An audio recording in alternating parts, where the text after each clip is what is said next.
Babes, ikaw! Sige. True. Crush! Sino crush mo? Wala. Wala? Ang corny mo naman. Truth nga, di ba? Anong gagawin ko? Alam mo naman magsinungaling ako. Basta ako, focus muna ako sa studies. Tsaka, wala mo ng love. Sige, iba na lang. Ideal guy mo na lang. Yung guwapo na, matalino pa. Yan. Type ko yan. Pwede. Yan. Yan dapat yung mga nakikilala ko. Teka. Teka lang. Ano ka ba? Lahat naman yata, type ko eh.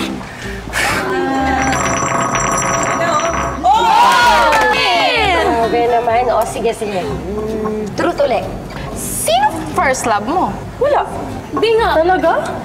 Oo nga, wala nga. Text, mamatay lang na. Don't tell me, wala kang naging boyfriend o maniligaw? Oo nga, di ba? Wala talaga. Ibig sabihin, hindi mo pa nararanasan mag-making at petting?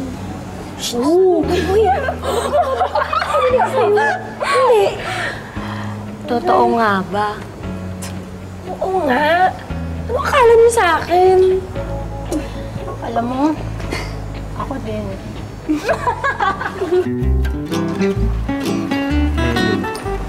Ano sa tingin mo? Hindi na virgin? Eh, yung may kasamang lalaki. Mas lalong hindi na. Alam mo, mula pa kanina, wala ka pang sinabi virgin. So wala na eh. Ganun na yata talaga. Halika na.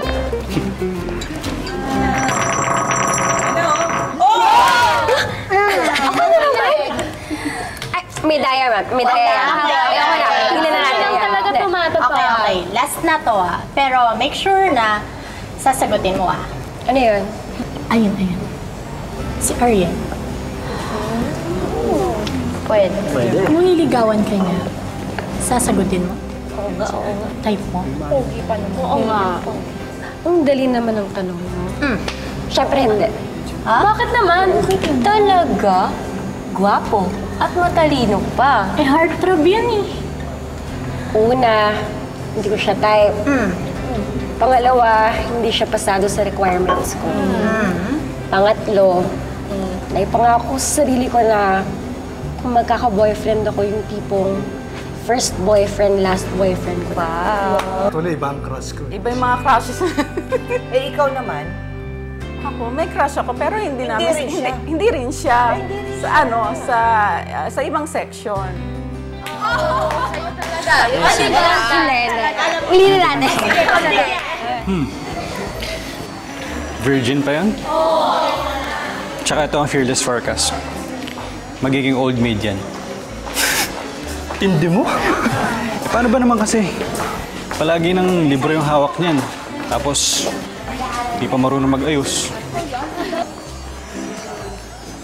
So, di mo siya type? Sa ngayon, hindi. Di ko type yung mga morena eh.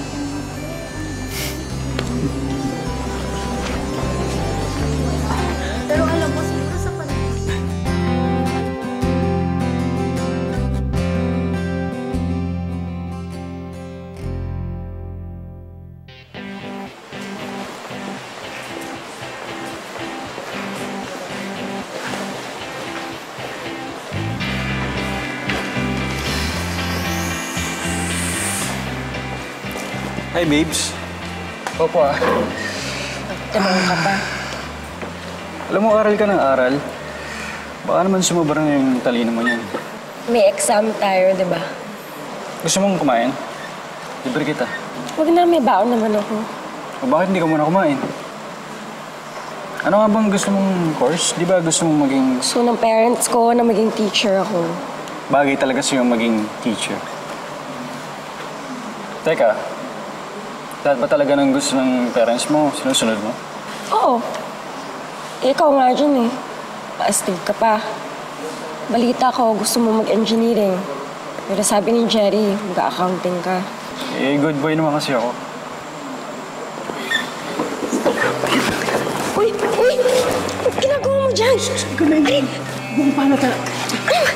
Ano ba kasi? Umalis ka nga dyan. Ano ba si Ariel? Nandiyan doon kasi kahapon. Ikaw may please, quiet ka lang. Please. Umalis ka dyan.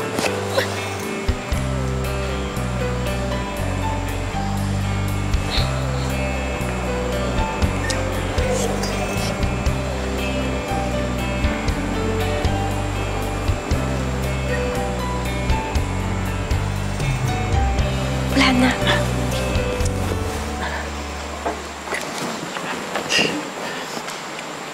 Thank you. Sige, aral ka lang. Dito lang ako. Hindi man sila malapit sa isa't isa, may tuturing na ring naging magkaibigan, sina Ariel at Babes. Hanggang sa sila ay nakagraduate at tuluyan nang nagkahiwalay ang kani-kanilang landas.